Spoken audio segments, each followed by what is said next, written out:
Hi, I'm Dan Minc, partner in the personal injury law firm of Rosenberg, Minc, Valkhoff, and Wolf.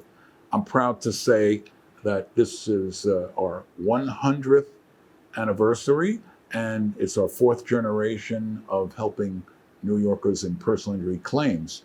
I'm here to discuss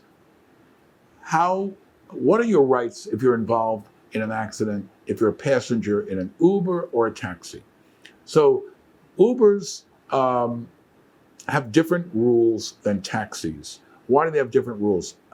It's basically the coverage, the insurance coverage that's involved for you, and that's very important. If you're seriously injured, you need to collect. So you can't collect from an empty bucket. You need to have a financially stable, responsive individual. When it comes to a yellow cab, they may not have sufficient insurance. They may have only a $100,000 policy to cover any injury, and that is insufficient, in my opinion, in most injuries that require a lawsuit. Whereas Uber has what's called excess insurance. So they have the first level of insurance, but then we make a claim against Uber itself, not just the owner and the driver. And Uber in New York generally has up to $1 million in excess insurance.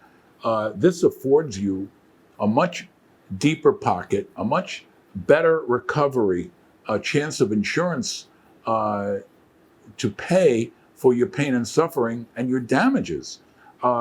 So many people in the state of New York are seriously injured in automobile accidents, and there's insufficient insurance. Why do I say that? It's legal to drive in the state of New York with $25,000 in insurance, okay? So if you're seriously injured, that's a drop in the bucket. Even with a yellow cab, it's a drop in the bucket. And you might say, well, I'll sue the yellow cab company owner themselves, but you have to realize there could be a mortgage on that medallion.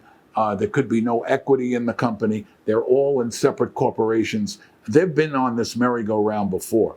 Additionally, they have a really difficult insurance company called American Transit at the current time. They've been around for a long time, and they don't cooperate with anything. So it's a tough slug. Uber, better situation. As I said, they have excess insurance up to $1 million, and that's extremely helpful if you're a passenger. So what are you going to do if you're a passenger? I have to know the plate number. I have to know the information, whether you're in Brooklyn, whether you're in Queens, Manhattan, or the Bronx. If you get involved in an accident, please take a cell phone picture of the license plate so we can trace it for you. If the police are there, make sure you report all your injuries. Get help. Go to an ER. Go to a first responder medical clinic. Get your injuries documented. We can get you no fault. You're entitled to no fault, covering your medical expenses, covering your lost wages, and then we can start a claim for your pain and suffering. So Uber's a little better situation than yellow cabs, and hopefully you'll need none of it. Be safe. Thank you.